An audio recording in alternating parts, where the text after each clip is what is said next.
एक बार अकबर बादशाह के उस्ताद पीर साहब मक्का से चलकर दिल्ली आए।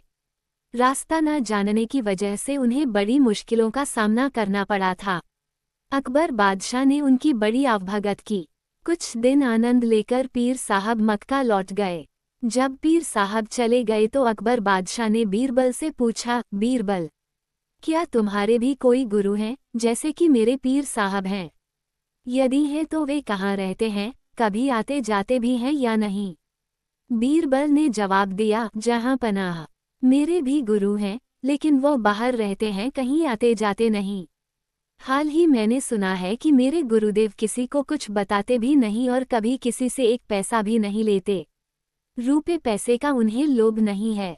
ये सुनकर बीरबल के गुरु के प्रति अकबर बादशाह के मन में श्रद्धा उत्पन्न हुई और उन्होंने बीरबल से अपने गुरु से मिलवाने का आग्रह किया। बीरबल ने उसे अच्छे साफ सुथरे वस्त्रों और काली जटा इत्यादि से युक्त ब्राह्मण साधु बना दिया। उसके हाथ में रुद्राक्ष की माला दे दी। फिर एक बड़े मंदिर के पीछे मृगचर्म के आसन पर बैठाकर उससे बोला, तुमसे मिलने बड़े बड़े अमीर उमराव आएंगे, पर उनसे तुम बिल्कुल मत बोलना। तुम्हें कितनी ही बहुमूल्य वस्तुएं वे क्यों न दिखाएं, पर तुम उनकी तरफ आंख भी मत उठाना।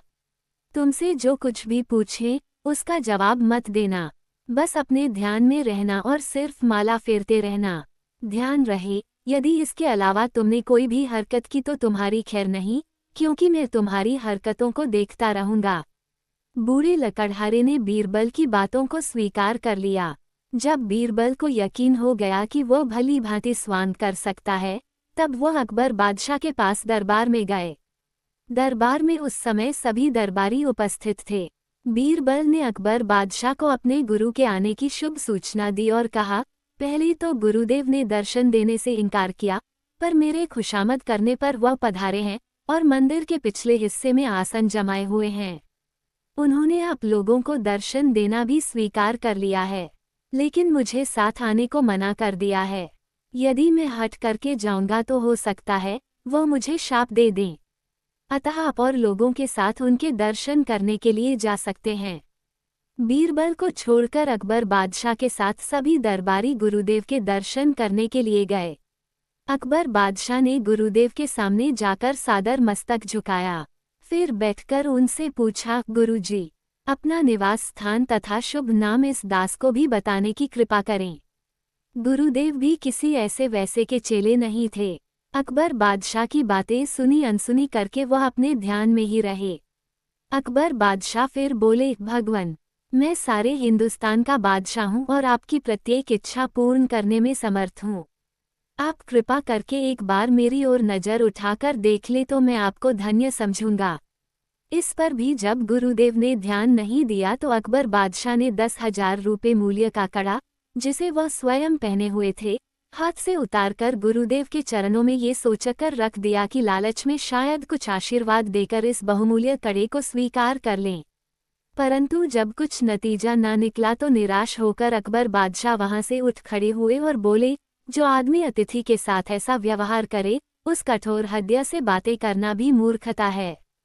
अकबर बादशाह को क्या पता था कि ऐसे मूर्ख से सामना होगा। उन्होंने वह कड़ा बीरबल के यहाँ भिजवा दिया, क्योंकि दान की वस्तु बादशाह के महल में कैसे आ सकती थी। अगले दिन गुरुदेव का सारा हाल सुनाकर अकबर बादशाह ने बीरबल से पूछा, मूर्ख मिले तो क्या करना चाहिए? हाँ, बीरबल बोले, उस समय चुप रहना ही अच्छा है। बीरबल के इस जवाब से अकबर बादशाह की रही सही मर्यादा पर भी पानी पड़ गया। उनका विचार था कि ऐसी बात कहकर वह बीरबल के गुरु को मूर्ख साबित करेंगे, पर उल्टे खुद मूर्ख बने। अकबर बादशाह को चुप देखकर बीरबल बोले, जब मैंने पहले ही उनका स्वभाव आपको बता दिया था कि उन्हें रुपए पैसे का लालच नहीं है, कभी किसी के दरवाजे पर वह नहीं जाते और मेरे कहने पर बड़ी मुश्किल से तो वह मिलने को राजी हुए थे, फिर आपने उन्हें लालच क्यों दिया? आपने अपशब्द कहकर गुरु का अपमान किया है। आपको धन दौलत का घमंड है, इसलिए वह आपसे नहीं बोले। बीरबल की बात सुनकर अकबर बहुत लज्जित हुए।